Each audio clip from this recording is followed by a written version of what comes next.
Hey guys, welcome back to the channel. In this tech tutorial video we're going to explain how you can set a task in your projects on Freedcamp to recurring. For example, if you want to repeat the given task on a specific date or on a weekly or monthly basis. So let us dive into this. Start by navigating to your project here. Inside your Freedcamp account, select your project. Navigate to tasks and click into the given task you would like to edit. Select these three dots, choose edit from that menu. So guys, what you want to do here is scroll all the way down and you will see this option, right? Recurring task. Click into it and then set a repetition.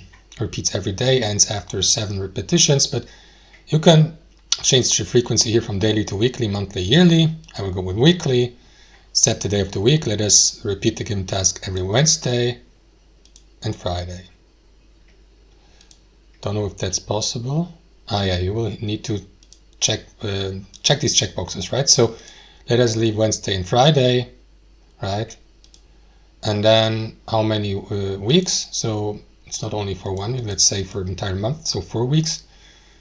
Yeah, and it ends after, let's say, 4 multiplied by 2 a week makes 8. Oh, and click into save here. And that's how you reschedule the task and set it to recurring. Thanks for watching. Hope you enjoyed it, got something from it, and we'll catch you later.